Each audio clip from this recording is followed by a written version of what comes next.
It's a race against time. Beat the clock.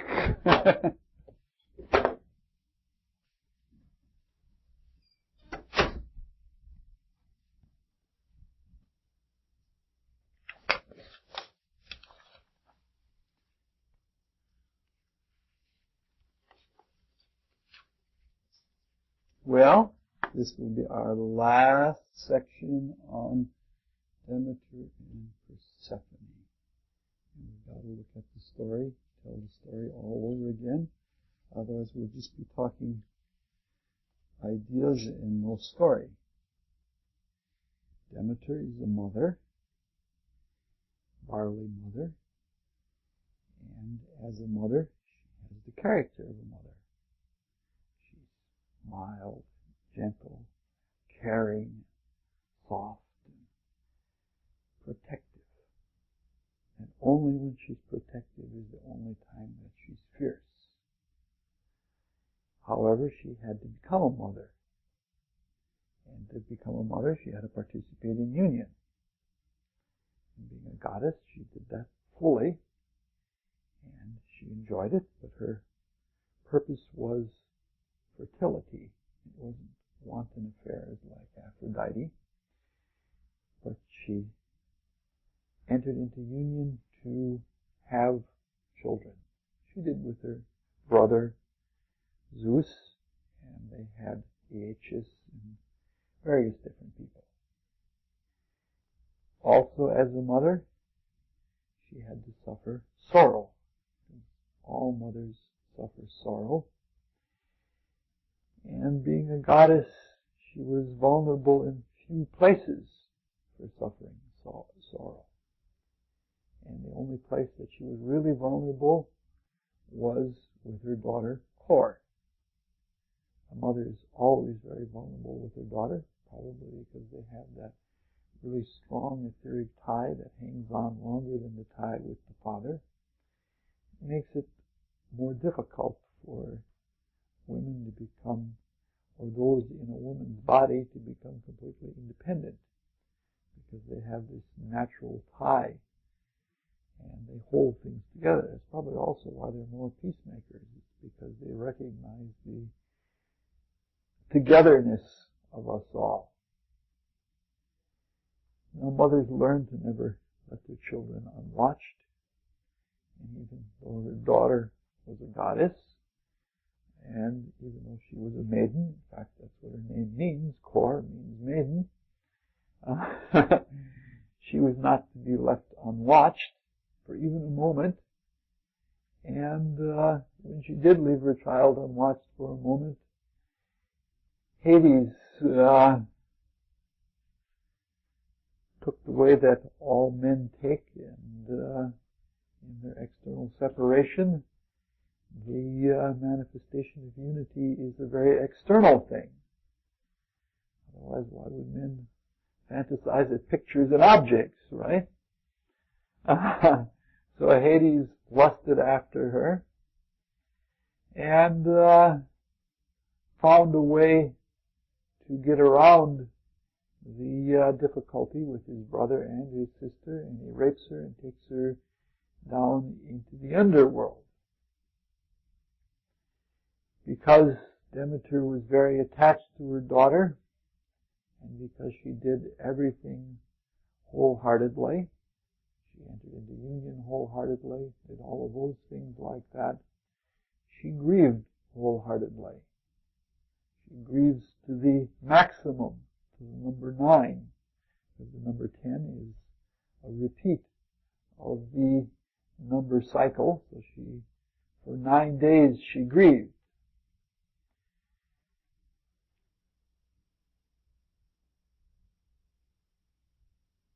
Of course, other men recognize women's weakness. They sometimes take advantage of them in their weakness. And she has problems with her brother Poseidon raping her, even though she tries to get away from him while she's in the middle of grief. She takes the form of a mare and he takes the form of a stallion, and she produces a nymph and a wild stallion after that. But grieve as she might, or have troubles that she may have, she still remains adamant in wanting to be with her child. She realizes, as all gods do, that the only way that you develop yourself in evolution is through humility and service. So what she does is she enters into the service of the local king, Celis, and, Metaneria, I don't know if that's how you pronounce the name. She enters into the service as a wet nurse, and takes a very humble position, and tries to fulfill it humbly. They don't realize that she's a god. While she's working there, she realizes that humans are human. And in their being human, they're compassionate. And they sense a tremendous grief about her. And they try to cheer her up. All humans do that when they feel someone is down and feeling bad. They try to cheer them up. And some things happen naturally without having to have full knowledge, because she entered into union for the purpose of fruitfulness, and her fruit is now gone. She would have some anxieties about sex. Most people have anxieties about sex, and that's why there are as many sex jokes as there are. We have to relieve them by laughing about it because we have an insecurity. It's probably a whole cosmic insecurity as far as human beings are concerned, going all the way back to the time that we began abusing the sexual function in a selfish way. And so we all have fears of earthquakes, and we all have fears of sexuality because they're tied together. And so what happens is that one of the servant girls and one of the old servants, Bilbo, try to cheer her up by telling her naughty stories and singing her naughty ditties and things like that. And she gets a little bit of relief, but not too much. And because she's distraught, and because she forgets the fact that she's a divine working among humans, she has all of this power, and being distraught, you're more likely to make mistakes. You break more dishes, you drop more dishes. When you're upset, you goof more things up. Typing goes bad and such like that. And in her case, she makes a few little mistakes and kills two of the princes. One, she turns into a lizard in a moment of pique. And the other, she's trying to immortalize by putting him in the fire, and she gets interrupted, and you dare not interrupt the spell. And that was that. Two princes gone right there.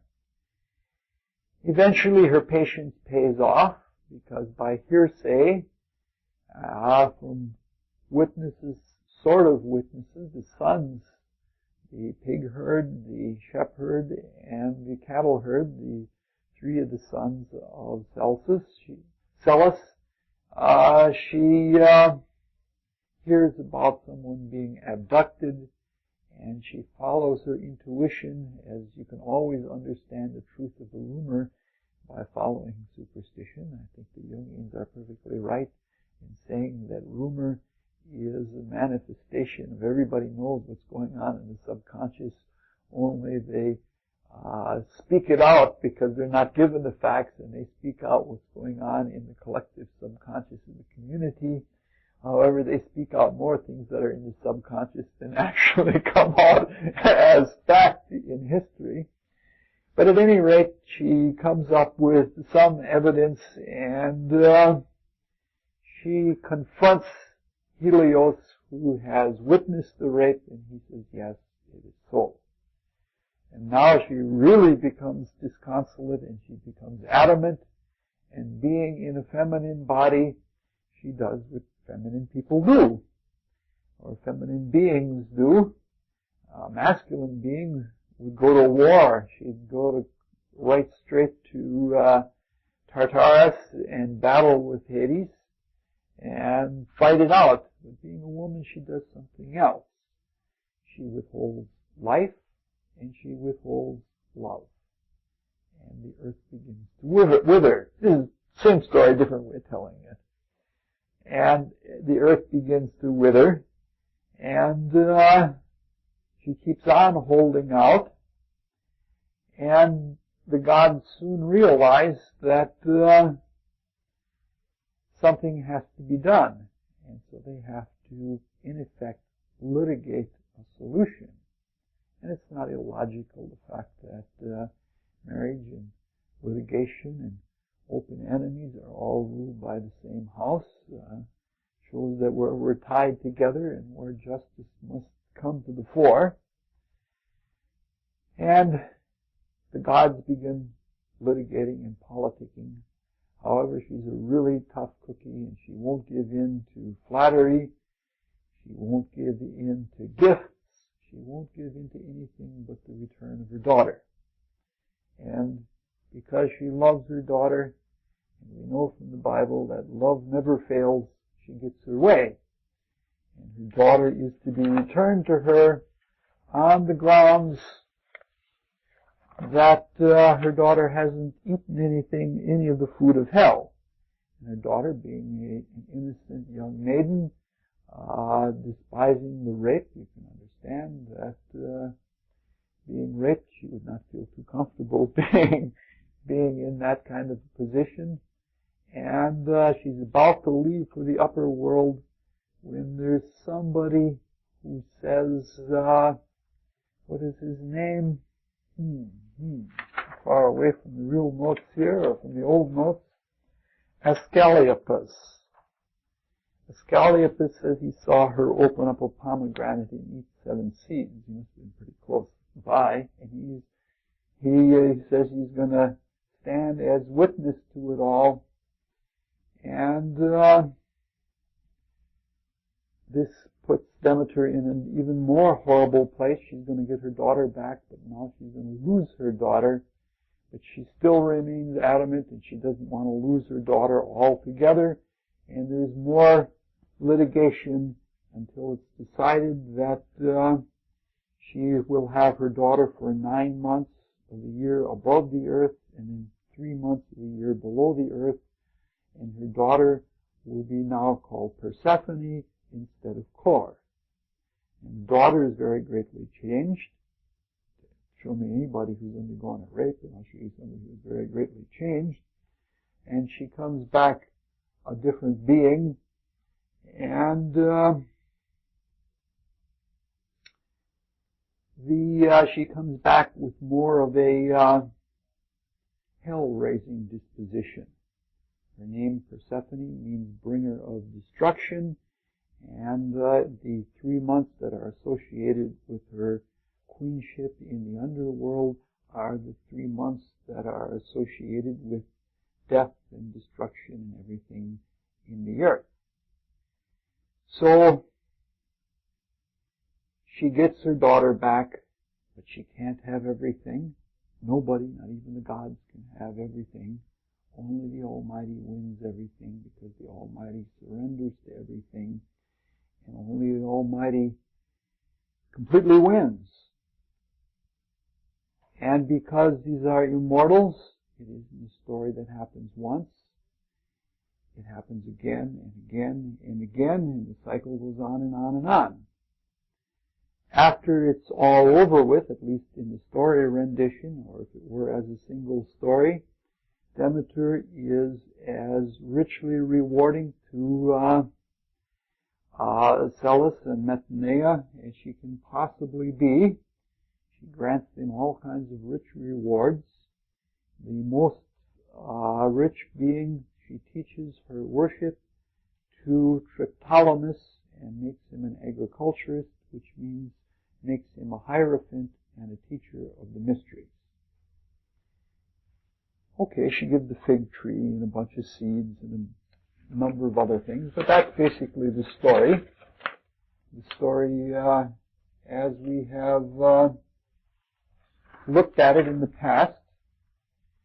The first time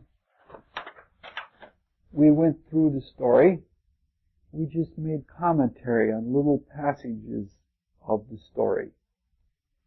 And we talked about little sidelights and such like that. And then last week, or the last time we met, we actually studied more the exoteric side of what happened on the 9 days of the public celebration of the mysteries. And I'm trying to get Pam to resurrect the Festival of the Lakes as a celebration of the Eleusinian mysteries, that she can go through all of the different steps that they went through. And I don't know whether she'll go for it or not, but we talked about that celebration and all of the things that happened, and we talked about some of the symbolism of what it meant. And then we talked about the 5 different ways that the ancient mystery schools and philosophers interpreted myths. We said that the lowest level was a material interpretation, which was just as a simple earth analogy. The next level was an animistic interpretation, in which you studied the myth as it related to the soul. We didn't do an animistic interpretation last week. And then the next level is a physical interpretation, showing how the forces of the cosmos work into the material world, and we did a physical interpretation last time. The 4th and highest interpretation is called the theological interpretation because it relates to matters of the gods and matters of the divine. And the 5th is mixed, and only the mystery schools use all 4 in mixed variety. So now this time we're going to look at two theological, or one theological and one para-theological interpretation of the myth of Demeter and Persephone. We're going to go a little bit deeper than we did last time. Unfortunately, when we go deeper, it becomes much more immense, and it becomes much more pondersome, and the feelings and the attitudes that we encounter when we go to a deeper level are much, much more awesome. And to be able to do that, we would have to give it much more time. So we're going to be even more abbreviated this time, doing a theological interpretation. And it's going to be a quasi-epigenetic interpretation, because I'm going to freely create and interpolate. Terrible, terrible. And I'm going to try and go as deep as I can, and I'm going to try and read between the lines on the Platonists. And this is this interpretation, though the Platonists and the other Greek mystery schools usually treated only one half of this. They treat the myth as the story of what they call the soul, which we would call the individuality, as it descends into generation into the material world and as it reascends. And so for them then, the Demeter represents a very profound spiritual state, and the daughter of Demeter represents an individuality, and she, looking at the material world, is captivated by it and rapaciously taken down into the material world until her grieving mother frees her and she reascends back into the spiritual world. This is the common way that the different Platonistic mystery schools looked at the myth. Since we're looking at it in a Platonistic way, we'll have an also slightly modified statement from the Platonists that is very famous to show how they think theologically or mythologically. And this is what they said about the nature of what they call the soul, which we will call the spiritual individuality, how it comes into and out of the material world. They claim that the soul descends chorically into generation, and that it is distributed dionysically, and that it is bound promethaically into Hadean rapacious greed, and it is freed Herculean, in a fashion like Hercules, and it is collected as Apollo and Artemis by the art of philosophy. So these words of descending, distribution, binding, freeing, and collecting are very specific terms, and they talk about attitudes in the spiritual process of incarnation into the earth and leaving it. In fact, the Platonists are so profound, and I can't find anything wrong about it at all. In fact, it just rings all sorts of bells for me. The Platonists are so distinct in their views of the spiritual worlds that the same spiritual vehicles are called by different names when the spirit is descending versus when the spirit is ascending. Like the desire body, when the body is coming back to rebirth, has a different name than the desire body when it is leaving. And they have totally different attitudes. And they differentiate between the initiate path and the uninitiate path. And they do so in such a way as they say that there is a dual process going on. They say that the earth and nature grasps the soul and eventually lets it go.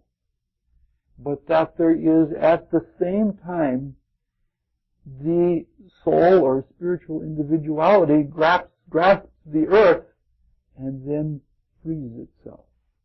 And that these are two totally different processes, such that if we follow the normal path of evolution, the earth will grasp us and let us go, and grasp us and let us go. And it's only when we follow what they call the life of philosophy, which we would call the life of initiation, that you can pass through a different kind of death. And they had different words for different kinds of death. In the kind of death where you voluntarily disengaged yourself from the physical and passed through all the stages of death, and where the spirit let go rather than the matter letting go, this was the process of initiation. It was a death-like process. So, we have Kor, who is innocent. And there's something about innocence that it's impressionable and it is attracted to things. And the attraction of this undefiled love of the innocent Kor is what we would call curiosity. And curiosity would probably come as some kind of divine necessity. Love is objective and it has to have something to love. And here is the world with all of its crystallized ignorance, all of the things that need to be awakened and brought to life. And so the descending of Kor into matter is a process of curiosity. Then it is dispersed because it gets specialized along the way when we leave the spiritual world. The word that the Platonists used was distribution, or the Greek equivalent of distribution, and the powers of the spirit get delineated and specialized and distributed the more deeply that the spirit enters into matter. And it gets bound to the earth. It gets bound by responsibility from the spirit's point of view, not from the earth's point of view. Because if Kor descends by love, the love inside of curiosity, then what you love, you're responsible for. Just as Demeter is responsible for core. Core is responsible for the things of the earth that it has committed itself to. And finally, through acts of service and sacrifice, like Heracles actually ripped his body off of himself in pieces. This is how he raised himself up into heaven. I don't want to go into that. Maybe next year we'll even talk about Heracles. And take the 12 labors as an example of heroism. But he did perform heroic deeds of service and sacrifice, and that is what freed him from the world. Because when you sacrifice, when you give all the way through and give everything you have, that's what frees you. You're no longer bound that way. And finally, there is the work of Artemis and Apollo, who collect things back together in their orgiastic work. And we realized that there were two meanings to the word orgy. The common down-to-earth orgy was, in some of the Bacchic mysteries, people got drunk. And they got drunk and they were very revelrous. But in the inner part, it meant the, sort of like what the Buddhists call their transcendental transmutation, where they're doing this work in transforming divine things from one divine state to another divine state. Something like that is what the Platonists called an entheastic orgy. Okay. We're going to look then at this Platonistic interpretation, and we're going to give one view of it. And since I'm a modern mystery student, I'm going to give you a different bias than the bias of Plato. And Plato's interpretation and that of the Platonists was somewhat biased. But first, let's look at a few mythical ideas just to get used to them. Kore is the daughter of Zeus and Demeter. This means to say that if Zeus represents the divine spirit, the will, which is completely universal, and Demeter represents the the life spirit, the divine feminine, the imagination that draws out the will, which is conspatial and contemporal with the divine spirit. The union of that is the individual spirit. That is an individual human spirit, a threefold entity or one. This kind of union was called in mythology and in mathematics by the Platonists, it was called an immaculate conception. She's also Demeter, as we realize, she's also connected with the earth through Hades and through Iasus. And she also has a son, Iasus. And we're going to talk some about that later on. And there are multiple couplings. It's something that bothers people about Greek mythology who don't understand it. The couplings represent unions of principles and creations that result from them. And the mystery school has differentiated three different types of union, and they differentiated them according to Zeus. Zeus mated with his mother, Rhea, according to mythology. And the mystery students were taught that this was a union of a lesser with a greater. And this represented something like a theurgy, that by uniting yourself with something greater, it raises you to a higher level, and that what comes out of that is a noetic type of consciousness and something very, very divine and something that transcends your own ability comes out of that kind of union. He also mated with Hera and Demeter, and instead of being called an inspiration, the first kind of union was called an inspiration. If you mate with an equal consciousness, that is, if you're mating on the plane, sort of like mixing colors together that are on the same plane of consciousness, that is called a production. And in that production, you are manifesting all of the possibilities of the realm of consciousness that you exist in. It's not like you have to go to something higher to transcend with an inspiration so that you can produce something beyond yourself. It's the production is where you're doing things with equal capability. Any number of them, Demeter or Hera. They were both of the sisters he was intimate with. And the last kind of union is this is the one we're going to talk about a lot next time. He was intimate with his daughter, Kor. And from her came Zagreus. And this is a superior with an inferior. When you associate your consciousness with something lower than yourself, you are then creating. And in this sense, Zeus was seen as some sort of a demiurgos, or as the god of our solar system, and that by uniting with Kor, which represents the individual human spirit, from that came many, many individual human spirits, and that was a creation, and within that, all of the manifest universe came about. So there are three kinds of consciousness then to the Platonists and the Greek mystery schools, which were basically Orphic, which we're going to talk about also in the future.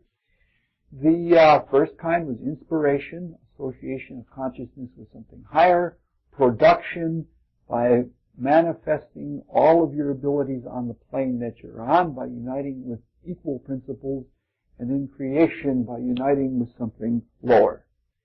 The Greeks also associated this with three different spiritual levels on a much higher thing, and that's on the higher cosmic planes.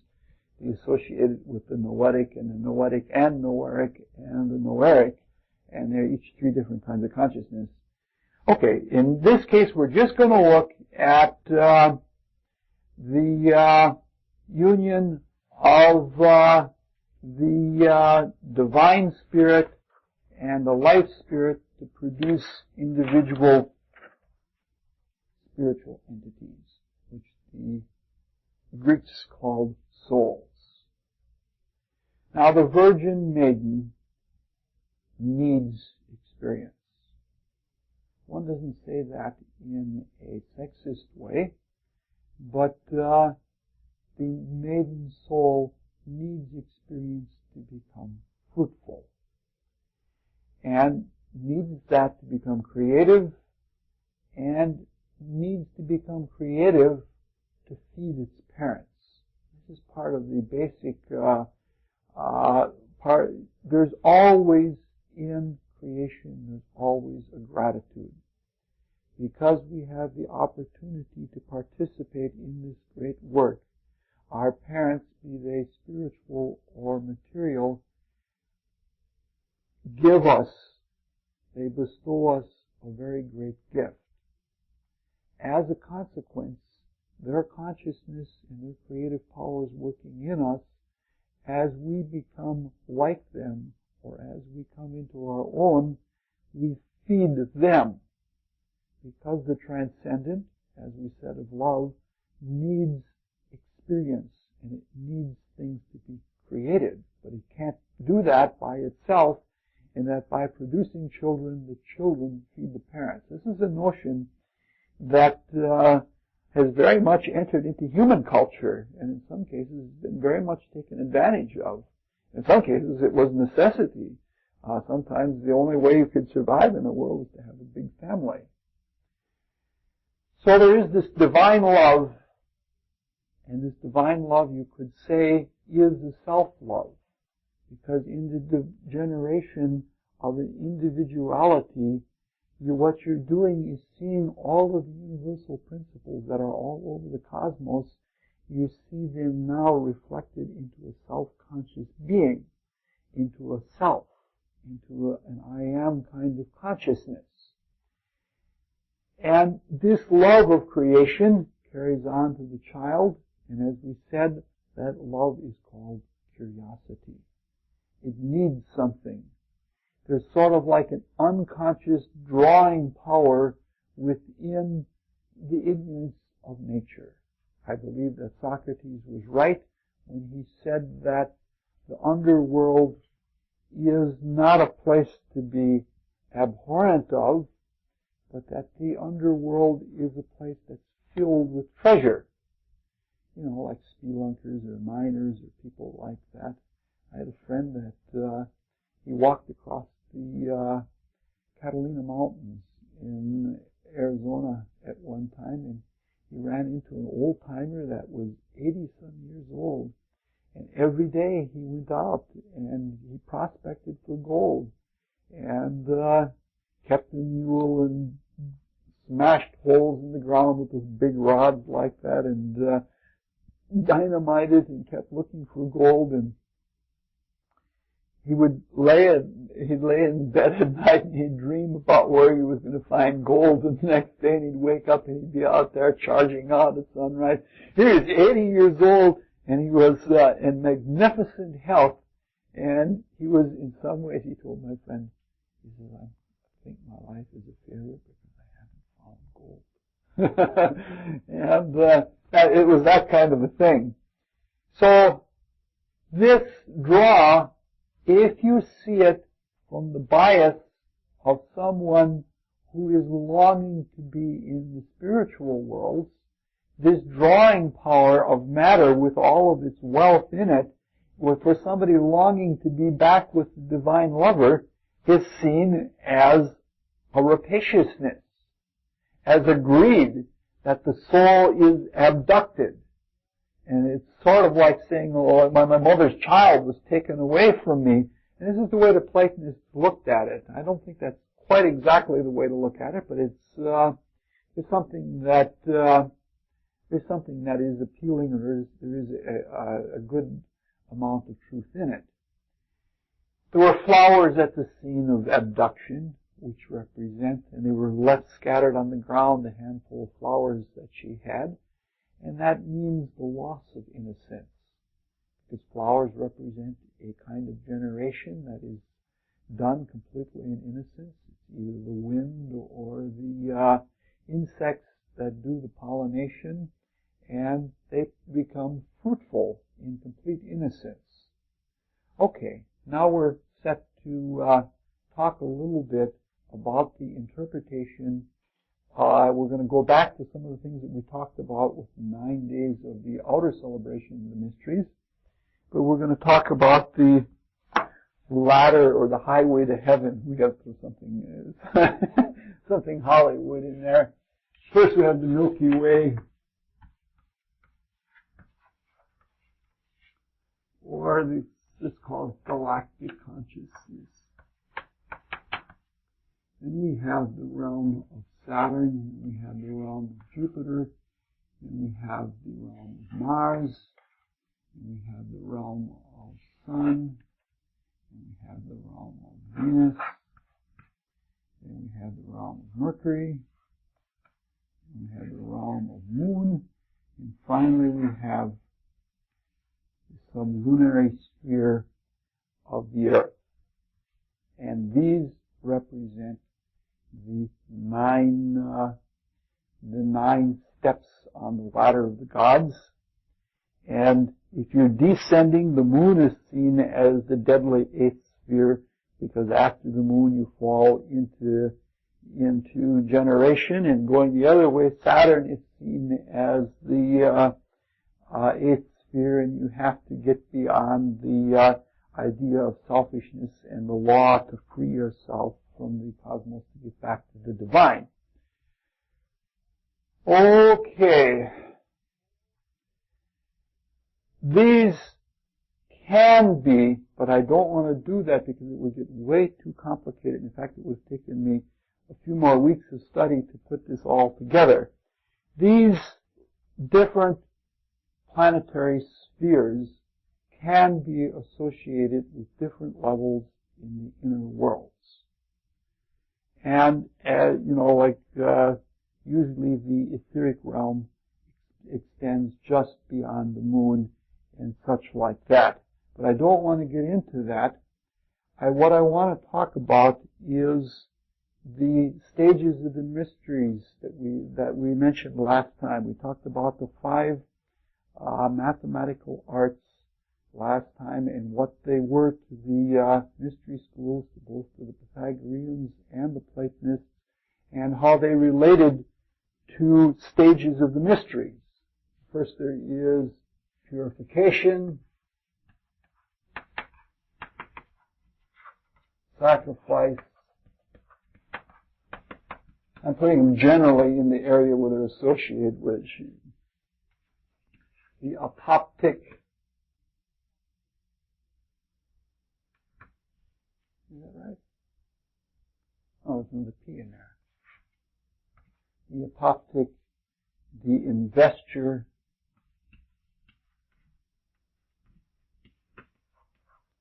and finally there is communion and revelation together.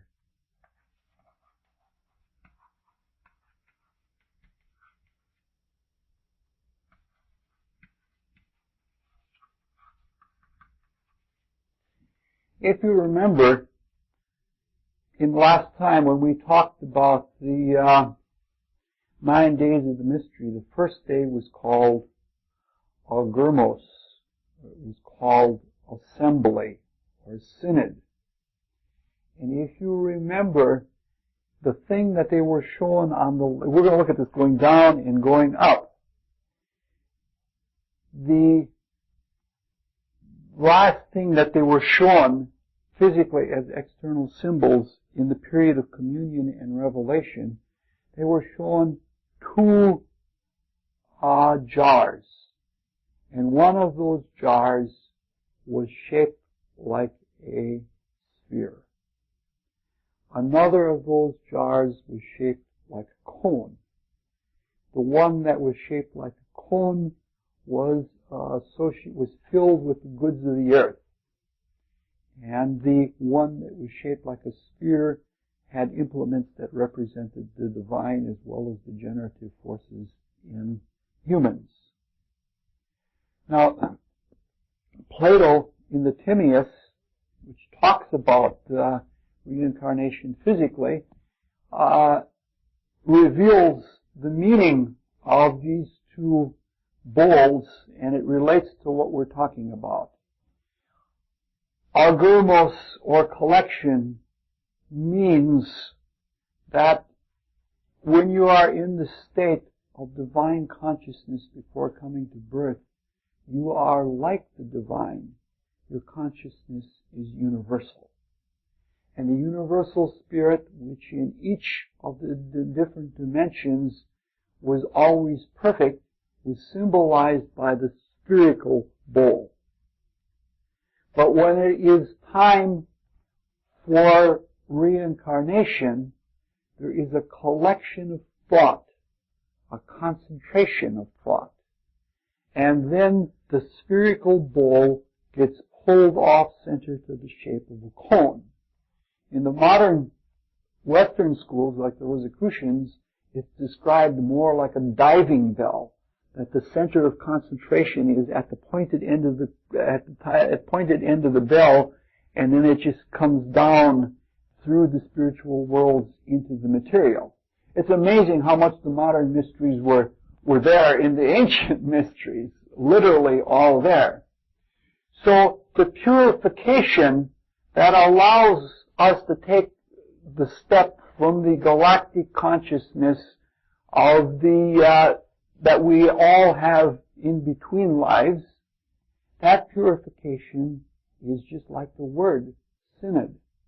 It means all of our consciousness is brought to a point. And when it's brought to a point, the whole cycle of generation is started all over again. Because to these people, the point represented the basic being that does the generation. And then it becomes a line or a side, and then it becomes a plane or a figure, and then it becomes a solid. The whole generation was shown mathematically in that way. And I think that's a really good example for purification, because if your consciousness gets set on one thing, it's purified from everything else. And that's the kind of urge that one has when coming back to birth. No matter what, the angels of destiny might say to you, I want you to take this kind of life and this kind of life and this kind of life. You say, yeah, I'll take it, because you're concentrated and you're focused on one thing. And that is coming back to manifestation. Okay. Then, the second day was called Aledi Miste, meaning to the sea. We're covered now, we're starting to lose our consciousness, and everybody was taken to the sea, or in Tammy's version will probably be the shores of Lake Mendota. And everybody was taken to the sea to be purified, to be washed. And this is the day they also had the pig slaughter. The outer people had to sacrifice something physical. Surely the initiates didn't. The region from Capricorn through Pisces was called the sea. And sometimes it was called chaos. Especially deep in Pisces, it was called chaos.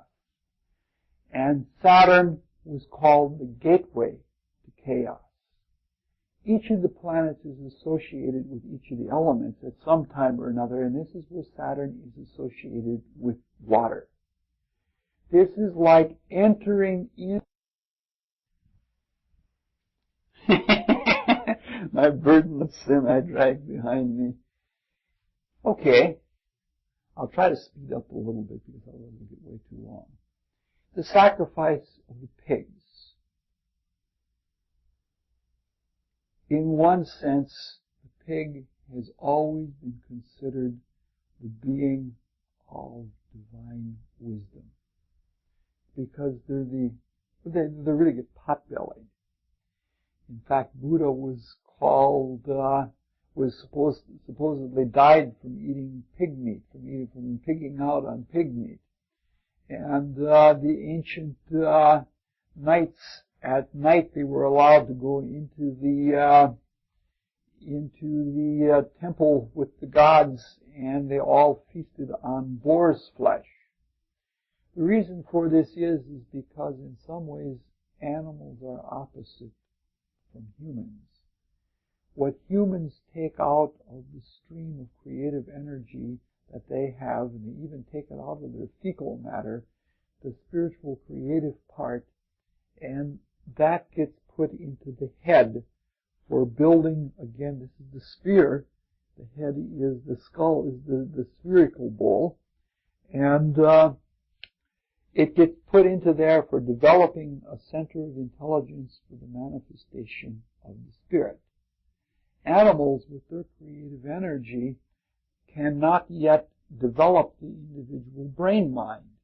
So what they do is they put the energy out the other end, out the tail, with the wagging of the tail, and with the in their fecal matter, which is why animal fecal matter, except if they become pets, then their fecal matter loses its fertility because they become too humanized. And the excess goes out in the fecal matter and in movements of the tail. The rest goes as spiritual wisdom in the body rather than in the head mechanism. And pigs, because they put so much into the body, they were considered very divine beings because they had solidified that much of the spiritual matter.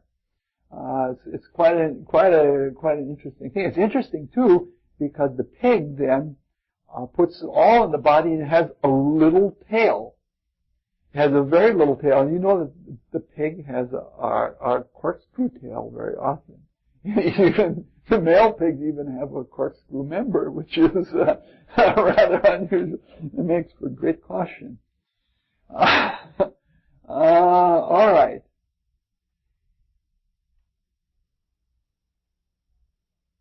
With the sacrifice, they're put to work. The third day was called sacrifice in tears. And people were given mullet and barley. The precipitation of thoughts when one is going from a more abstract consciousness and into the physical, the precipitation of thought is what is associated with Jupiter. And the third day, the Jupiter day, and this represents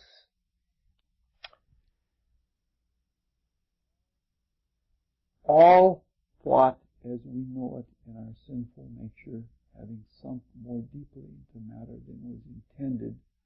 All thought in the physical body becomes crystallized pain. And when it says by the sweat of our brow, or you can say by our tears, is the way our thought work is done.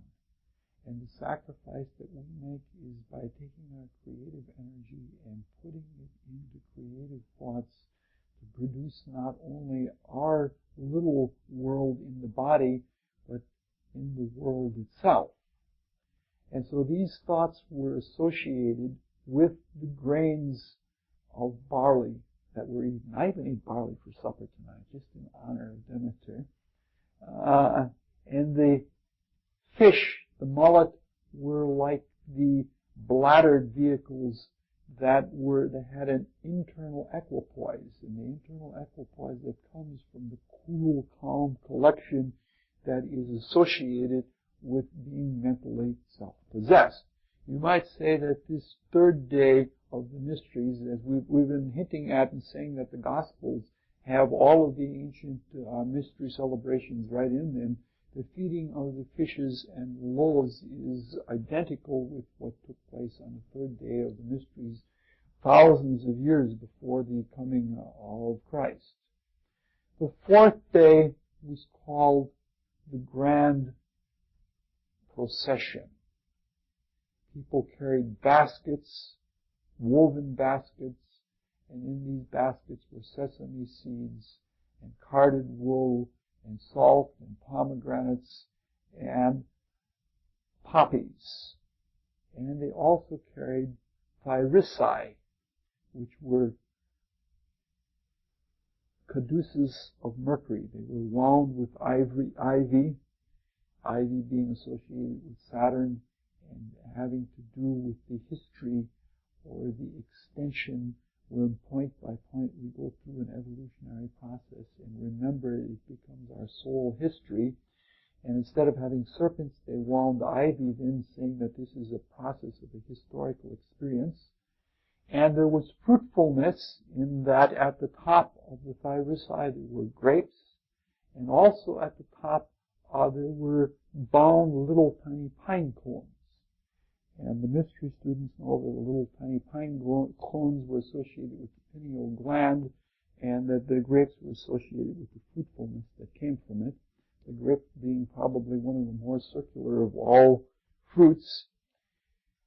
What we're talking about, we're coming from sacrifice to epopte in this area. This is when the candidates were beginning to come into light, because the next day was the day of torches. And things are passing from the world of sound and the world of thinking into the world of light, an astral world, a world of desire. And the process then of this cone sinking down to the earth, or the diving bell sinking down to the earth, when it gets to the desire well, it is a desire world. The planets are seen like wells, and they're constantly welling out new desire material into the desire world in general.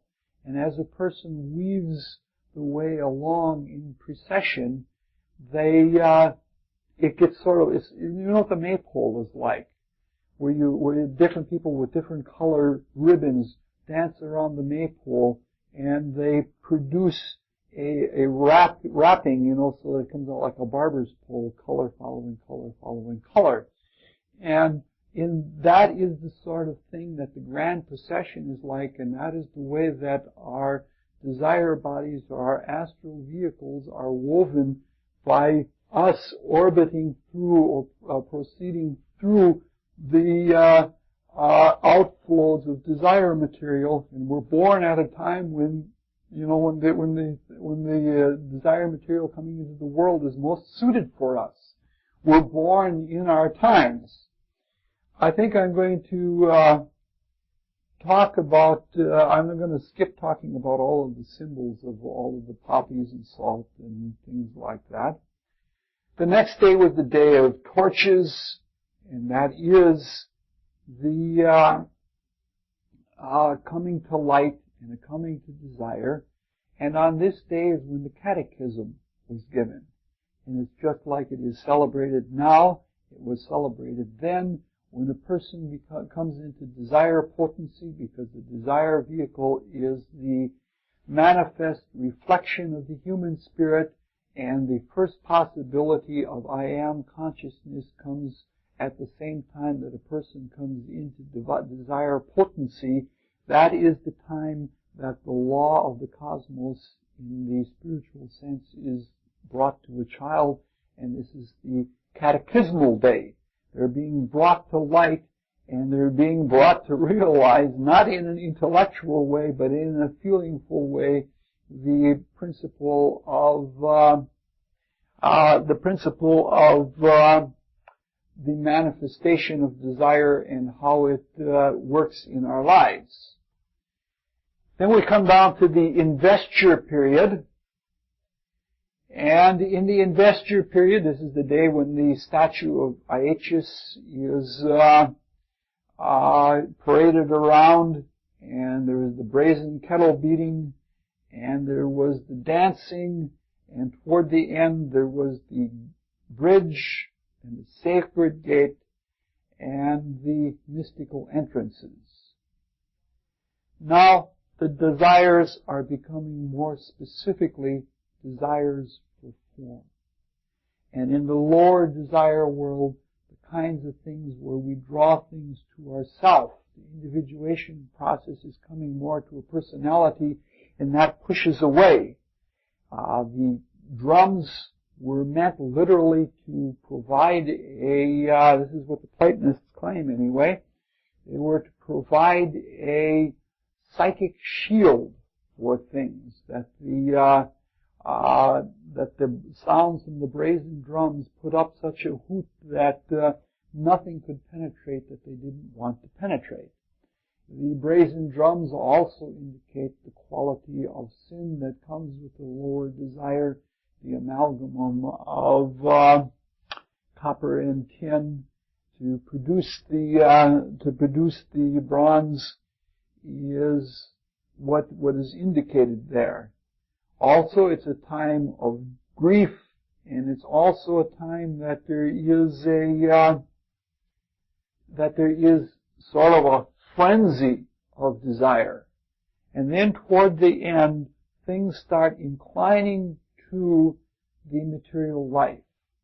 You pass over the bridge so that even though you've been leaving the more rarefied spiritual worlds, when you pass over the bridge and pass under the portal, you're now coming into the realms that are distinctly objectified.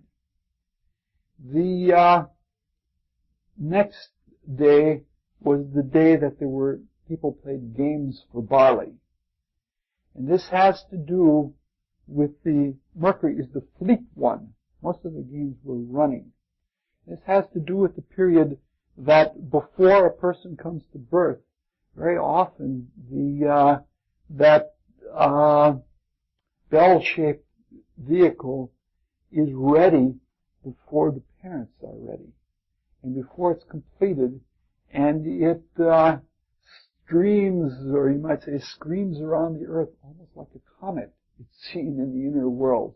And this was described as a foot race, or a race for life. And then the 8th day was the day of the healing work, and it was the wedding ceremony and the mystic drama. Obviously now the bell gets closed and it gets wedded, and the body, the physical body, which is now developing in the mother, symbolized by the moon on the 8th day, is quickened, and the spirit is tied into the physical, and the mystery drama is the replaying. This is the last time. At the very beginning, you saw a vision of what your life was going to be when you came to the earth. But it was a truly spiritual vision, and it was completely like listening to a myth. Right when you're being tied into the physical body again, you see it both ways. You see the events of your coming life, and you see them acted out before you so that you know what's in store for you in an earthly way. And so it's the reenactment of the drama. The wedding and the drama take place together, and then you are from then on wedded to your body. Except if the pictures look too hard, some people try to escape. And if they try to escape, it ends up that they're only part in and part out, and they have these visions all of their life. And we know those people as epileptics because they are not strongly connected to the physical. And every time they're going to have a seizure, they see some event, they have a deja vu experience beforehand, and then they flip out, and it makes their life much harder than, this is at the stage of initiation. That's the time not to back out. When you're out there passing the car, when you're out there at the moment of the pass, you make your judgments beforehand, but when you're out there, you go, and you go by, because you can't hang out there. And then finally, the last day is the sacred communion, and the one is then opens their eyes. And we are the only beings in the cosmos that self-consciously see the external world. We're the only beings that see the outside of God. And that is a sacred vision. And this is what occurs on the final end of the descent. And that is one way of looking at the fall of Kor into the earth. It works exactly the same way, and this is the way that it was treated in the mysteries, going the other way, where the 7 days are taken in inverse order. And this has to do with the longing of the soul to be reunited with its mother. The spirit wants to be again with the universal spirit. And in that case, this is inversion now, it's going the other way. It comes again with the collection. We all assemble together.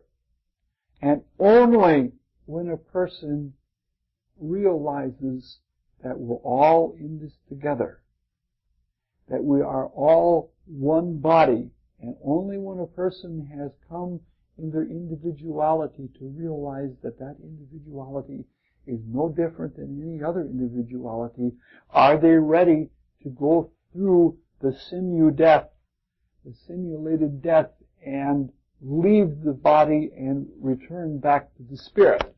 And so that's what the assembly is like. It's like an altruism has to be there.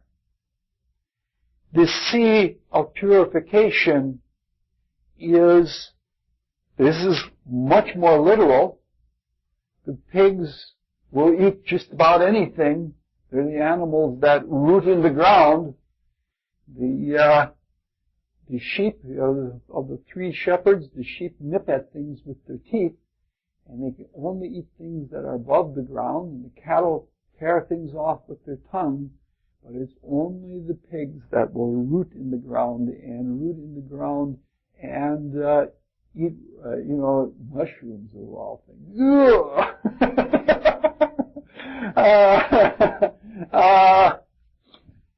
So the sacrifice of the pig, you've got to meet the judge, and you have to sacrifice, because in a way, in that sense, we are pigs. Going the other way, the tears of purgatorial tears, truly, in the early stages, this is the telete stage of the mysteries, we not only see, it works in the desire world. First you just see the pictures, and then you get into the lower desire world, and in the desire world, things get magnified in their form according to the amount and intensity of desire put into them. So that people who love to tell lurid stories and things like that might be walking around with a whole handful of tongue or something like that, or people who love to beat other people might have enormous arms. That's what the form would look like. The internal desire has a totally different quality. This is why, different beings in the inner world are described in this way, because the form that is a manifestation of what the inner consciousness is like. And so the tears that take place on the 3rd day, you cannot, until you have actually seen the consequences of your deeds, especially your evil deeds, and have full remorse over them, you cannot really proceed on in the path of initiation. And so in that sense, it is a true purgatorial type of tear.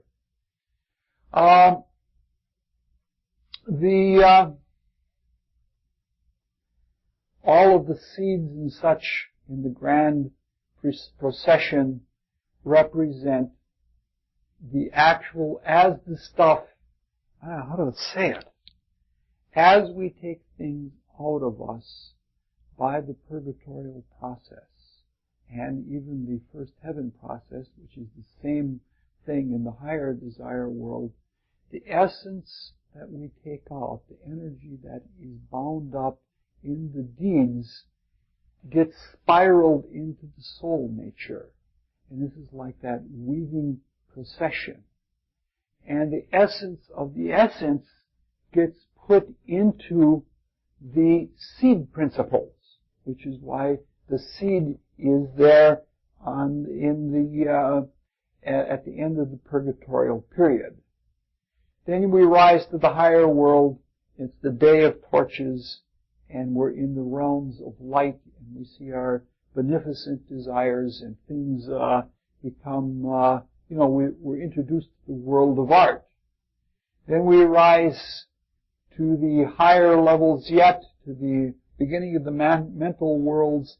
We cross the bridge of the mind, and we're involved with the dancing. We're involved with the focus of the mind. I'm going through this much, much faster than I wanted because there's so much to go yet tonight, and we're almost at an hour already.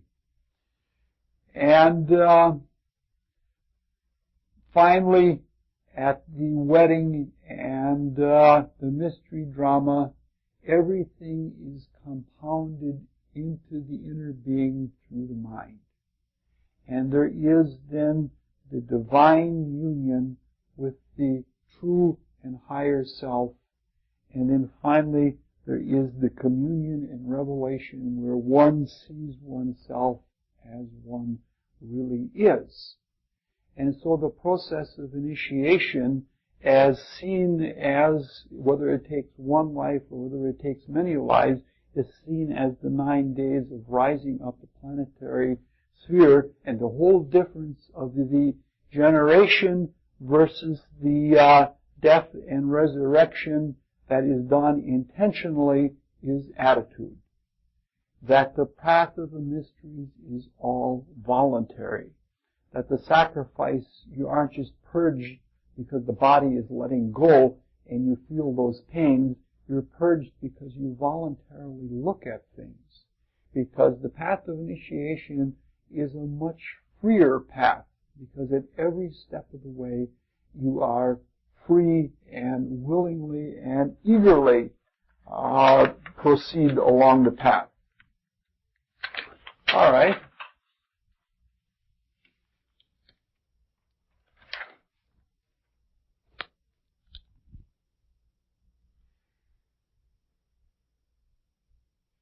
The first mystery myth we looked at was Isis, Osiris, and Horus. And in that we saw a wife that longed for her husband. This time we're seeing an even deeper type of grief and longing, that of a mother for her daughter. My mother lost her daughter when my sister was 20-some years old, and to her dying day, in her late 70s, my mother said, if I knew I was going to lose one, I would have had more. She didn't mind losing my father. She never lost him, or she didn't mind departing from my father, but she did mind that she lost her child. In fact, she wanted us all to be close together. It's a much deeper kind of sorrow. If you check with the doctor, we've seen a lot of deaths, they'll say that. In these mysteries, and in these myths, we see a longing for reunion. Isis does reunite with Osiris in a resurrected state. And what we're talking about here is also a reunion of mother with daughter, which is a much more powerful thing, because as we're talking of it, it is the individuated spirit that has been off on its own and almost independent, has not realized what a big thing it belongs to, and that it can be at one with the cosmos, with the divine. And that longing and that reunion is a much, much more powerful thing than just that of a wife longing for her husband. The next myth we talk about down the line is going to be the last of the mystery myths, is going to be a husband longing for his wife, so we'll have covered things from 2 points of view. We're seeing this incarnational interpretation as being an unconscious longing for experience with the unredeemed unknown. And it's an innocent quality. The soul is abducted because it doesn't even know what it's assenting to. If you're innocent, you don't know what you're getting yourself into.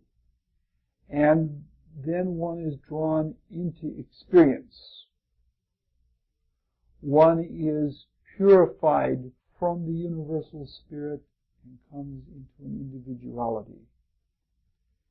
And the more the universal spirit is lost, the more that is sacrificed and the more that is forgotten. And the more one sees things from a different perception. The apoptic experience is you're looking at things from the little way, looking at it from my way. And one becomes more and more invested in matter.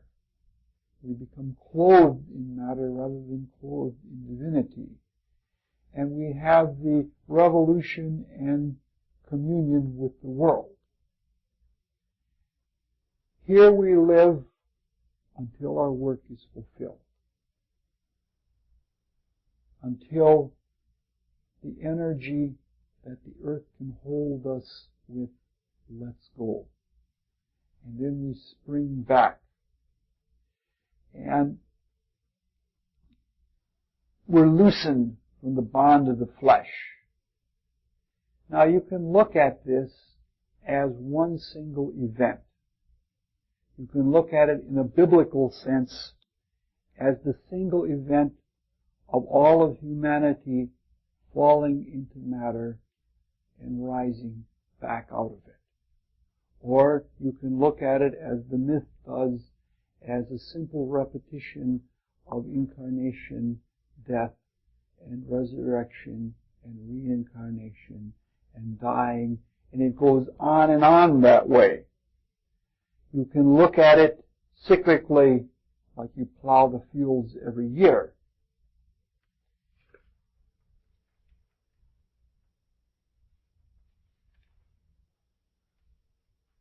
So we've looked at it like we looked at the mysteries last time.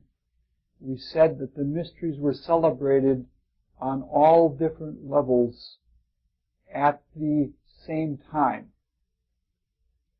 For some people, it was just a simple instruction, this is what happens to you. You come into the earth and you leave. For some people, it was meant to be a preparation for death.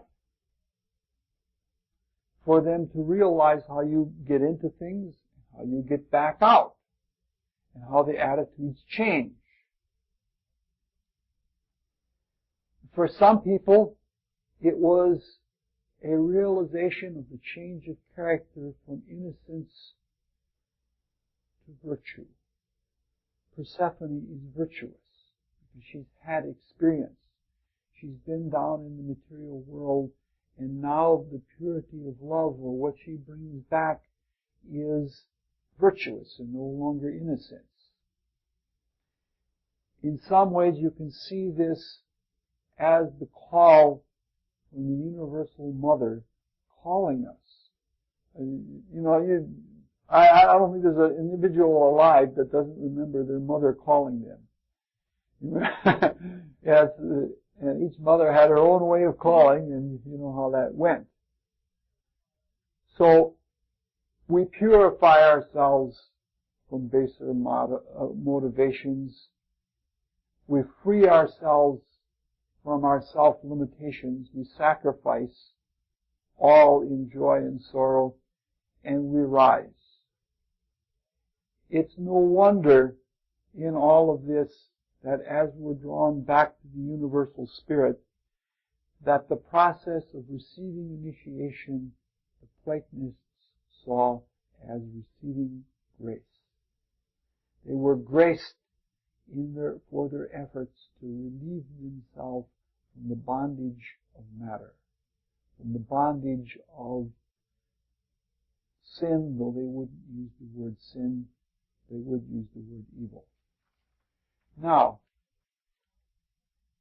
the beautiful thing about this is that both interpretations, the descending or the ascending, they don't contradict each other.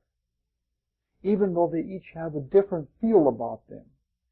The return to the heavenly state, the anticipation that we all have as seekers, that is a beautiful, beautiful experience. That's home to us. But that doesn't take anything away from the people who are going into matter. It's just a matter of attitude changes. Now, the whole myth is subject to itself. Mystery myths are like that. Mystery myths feed on themselves and they replicate on themselves. In the same way that the microcosm, the individualized spirit, comes into external experience and releases itself to return to inward experience, that whole cycle is incarnated and disincarnated. That means to say, in terms of the modern mysteries, what would be called the modern Christian mysteries, the whole Platonistic interpretation is itself subject to the descent and the reascent. This is, you might call, a paratheological or a deeper, everything is changed now by going through, it's sort of like, everything that Isaac Newton did was not made untrue, but it was swallowed alive by Isaac Newton. And the whole work by Einstein, yes. And the whole interpretation or the whole mysteries, pre-Christian mysteries, are swallowed up by a later interpretation. Christ says, if I be raised up, I'll raise the whole world up with me. So that this cycle of going into birth and out of birth is part of something of a bigger cycle. And that's what we want to look at for just a few minutes. Which means to say that the penetration into matter is very deep, and we rise back to the realm of the individual human spirit. But the whole process eventually is such that we don't think so deep into matter anymore. We learn, but we do go more deeply into the spirit. Looking at it from this point of view, Demeter represents the life spirit, represents the cosmic feminine, represents the imaginative second person of the Trinity of the creator of the cosmos. But when you are on every level, a spiritual plane is universal, and therefore to manifest itself and to be understood by us who are material and to be related so that the material experience can be understood relative to the spiritual, there is a representative. There is a being that represents the life spirit, or there is a being that represents the second attribute, the preserver, the protector, the imaginative one. That being, in Western parlance, that represents the life spirit we call by the name of Christ. That's just one name. The name isn't important, because we don't know the real one anyway. We have to be initiated in the inner worlds to know the real name. And that is to say, if we look at this in the selfness which gave birth to the self, that is to say, the Demeter that gave birth to the core, that Demeter, that selfness, also has a focal point like a self. And that being is the Christ. And in our myth, the universal spirit then represents the Divine Mother, represents the universal feeling of love that holds all things together. And it's a true imagination. It's not an imagination that imagines pictures, but it is a coalescence and a unity of love that makes possible the holding together of pictures. It's a rare distinction, but it's a very important thing. And so we have then the relationship of Demeter and Persephone being that of the life spirit and of the Christ. Now,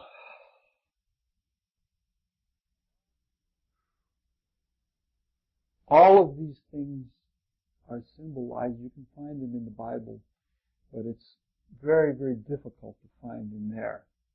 Let's just look at this. We, as humans, in the earlier version of the Persephone cycle, chose to be disobedient. And our disobedience and our voluntary preemptive use of our creative abilities projected us deeper, especially in consciousness, into matter than was intended. And all of these cycles, cycle after cycle, were not freeing us from the rapacious greed. We were indeed a fallen people. And all of the principles, all of the justice, all of that was not equal to our darkness. Because it's possible for us to divorce ourselves. This is why divorce is such a hard thing, because we relate it to something very divine. This is what I think it talks about in the Bible and other scriptures when it says you're not allowed to divorce, because if you divorce yourself from the divine, that's the end of things, the ultimate unity, the ultimate bonding. We were divorcing ourselves by our preoccupation with matter. Now, the spirit that was in the Platonistic myths actually became literally manifest in that in order to inaugurate this higher loop, a voluntary action was taken by Kor in our myth to come and bring the original purpose, not the principle, not the legal notion, but the original purpose. When you say that's life, and in saying that you understand that there's a much bigger, a much more universal purpose that's endless. There's a love that works through all of the different causes and consequences and histories and such like that. That original purpose was brought to us in that the higher realm voluntarily brought itself into the material. And so then, the life spirit, as represented through the being of Christ, came into the material world in a death of Jesus. I say a death of Jesus because it wasn't something like mediumship. It was something much more radical than that. It was actually a turning over of the bodies. And that being manifest in that body made manifest to us that longing of Demeter. And it infused a kind of love and a spirit of voluntary, altruistic kind of communion that went even beyond the law. So that the law wasn't nullified, but there was such, you know what grace is like, or what forgiveness is like. It doesn't say that what happened didn't happen, but it comes in with a whole new love and a whole new creativity, so that whatever happened can be changed and can be made into something better without any thought of self at all. And that became manifest into the world. And in so doing, when the purpose of behind the principles lived in the world, it made the principles obvious to everyone. Which is why all of the mysteries which were done in secret before were now open. It couldn't be any other way. Because they were all open because they had to be, because the light or the purpose actually lived there. When the purpose is there, it's sort of like if you know why the instruction manual was written in the first place. The instruction manual is still valid, But if you know why it was there in the first place, then there's no mystery about it anymore. Why this book is being put together like this. But if you're reading through the mystery novel and you don't understand the purpose of it, it's going to take that other point of view. And so this is what the experience of the manifest Christ is. It's the living out of the meaning of the myths, not only just the myths, but the meaning of the myths, and living them out in history in such a way that a model is given for us to rise. I'm not talking just about everybody lives a strict biblical life. I'm saying that a strict biblical life is one example. If you are in touch with the meaning, it can live in your life as your life is right now, irrespective of whether you've ever read the Bible or anything like that. But this was lived out for us, and the whole myth is swallowed alive and kicking. And it takes us to a higher level. And the whole quality of it is, it shows us, because when we get all bound up with objects, and we get all bound up with self, and the self is defined by principles, the chief of which is the principle of cause and consequence in destiny, we define ourselves by that. But when we have the understanding of purpose, the being, as it is told in the Christ myth, dies innocently, is murdered innocently, and because of that, it can resurrect all of this. It represents a transcendence from a personal identification, from a personal attachment to principle, even to the law, as a voluntary, innocent action. And that's the only thing that can get us out of this. It's the only thing that can get us out of this preoccupation with self. Because otherwise, if we think in terms of self, you think, well, I'm going to be fair to everybody. That means I have to be fair to myself. And immediately you're caught in selfish thinking, or self-centered at least. But when you can think in terms of the love, or in terms of the selfness that we all share, and do things in innocence of the personal individuality, then you're freed. And that is the consciousness that raises everything one loop more on the spiral.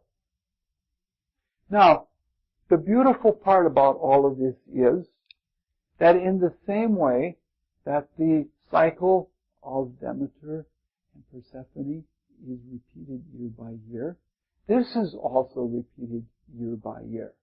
But it's inverse of the Persephonic cycle. That is to say, in winter, when everything is dying and Persephone is in the underworld, this is the time that the light spirit is focused most in the earth, such that at midwinter, at Christmas, so when there is an ebbing, when there is a downturning of the material life, that is when there is the manifestation of the greatest amount of purpose. And this means that infused in all of the life, because when Persephone comes out with spring again as new life in the interpretation we saw last week, so also there is a resurrection of the spirit, and at the same time this allows greater epigenesis and greater creation even in the mundane things of the world. So that when we don't have the spirit close to us in midsummer, we do have the full blush of material life. And so this is something that happens again and again and again. The cycle is repeated. We get all wrapped up in material things in summer, and we then have the hungering for the soul in the winter time and return inward in our imaginations and in our reflections on the past year, because we can't be out in the cold, at least without freezing to death. and we're turned inward, and then the new life of Persephone in the spiritual sense is born in us again. And so the two cycles, the rising and falling of life, it's a